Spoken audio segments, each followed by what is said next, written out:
Hello everybody, I am Amit Kumar, SST teacher of Paramount Public School. Today I am going to teach class 7th topic of civics, that is state government. State government that we have already done in the previous lecture, and today we will discuss about the working of state government. Working of state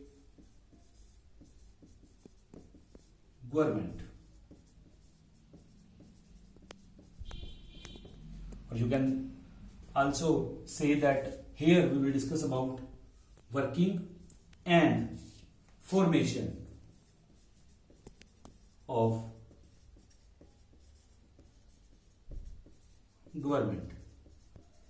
Here I don't use the word state because the formation is same at central level and state level. In this regard, we have 3 points that you have to keep in mind. 3 things that you have to keep in mind: that legislative, executive, this is executive, not executive, executive, and judiciary. Legislative, all the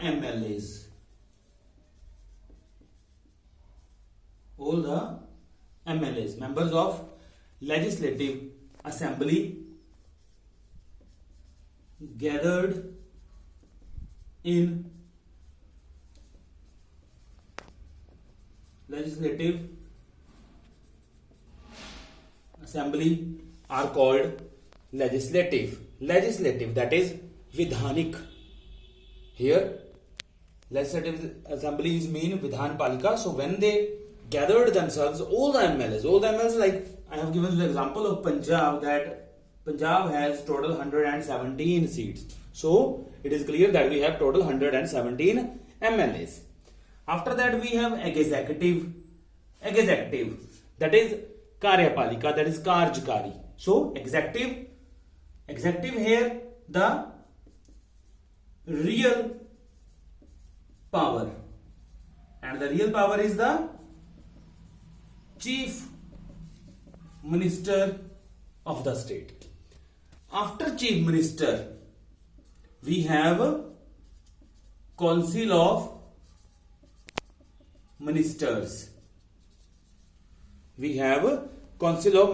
Chief minister elect other ministers to work for the state, for the welfarement of the people. So first real power, the executive, is chief minister, and after that his or her council of minister is called the executive. After that we have judiciary. We know that in India judiciary is totally independent. There is no rule over judiciary from legislative or executive. All the subordinate courts, these are lower courts. After that district courts. After that session courts, subordinate lower. After that we have district upper, then session upper, then high court, up to state. Here I am talking about up to state, that high court is in the state. High court, that is in the state, high court. After that, if we talk about the central government also, that is Supreme Court, the apex court of the country. All these judges, those who are working here at subordinate courts, district courts, session courts, high court and Supreme Court, all these judges have been appointed by President of the country, and after that Chief Justice of the country, Chief Justice of Supreme Court, Chief Justice of India of Supreme Court, appointed judges of High Court. Here Chief Justice of High Court, appointed judges of Session Court, District Court and subordinate courts. So there is no power, no rule that these executive or these legislative have to interfere in the judiciary. So judiciary is totally independent in our country. Completely and totally judiciary is independent. After that,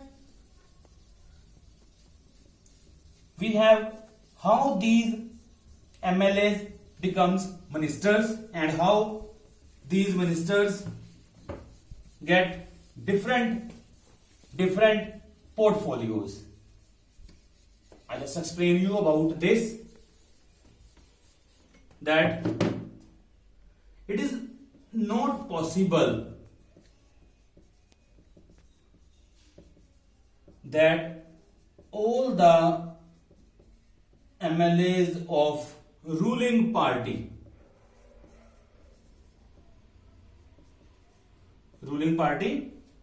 the party which has a government in the state, like this time we have Congress government in Punjab, BJP government in central level. So in Punjab we have Congress government and total 117 seats we have of MLAs, and here one party require 59. It means 50% of total seats to make government in the state. So this is not possible for the chief minister to give a portfolio, to give power to make ministers to all the MLAs. It is not possible that all the MLAs of ruling party become ministers. They become ministers according to their qualification. They have given portfolio. What is this portfolio word? Maybe you 7th class students don't know the meaning of portfolio. Portfolio means that these MLAs, when became ministers, they have given charge of different departments. That some are one MLA has given the charge of portfolio of education minister. One has given the portfolio of finance minister. This is portfolio. That here education minister Shri Vijender Singla of Punjab is our education minister. And another portfolio for this person is, like when we see that he is Sardar Manpreet Singh Badal. Sardar Manpreet Singh Badal. So we know that he is the finance minister of our state, that is Punjab. So this is the portfolio. Same other portfolios has given to the persons, to the MLAs who became ministers. So after that we have medical minister, medical education minister, Shri O.P. Soni, Shri Om Prakash Soni. He is our medical education minister.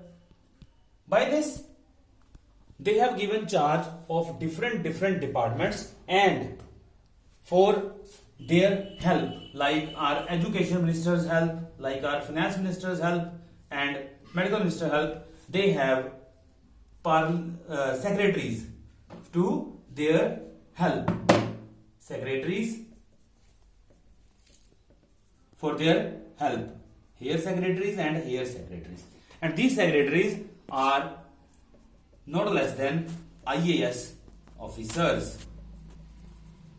These are secretaries of IAS officers rank, Indian Administrative Services. So these are the very almost top level officers are there in the country. So these secretaries serve these ministers, and by this these ministers perform their duties in the state. And by this we have education minister, finance minister, medical education minister, social security minister, local body minister. We have the person local body minister. Actually this is the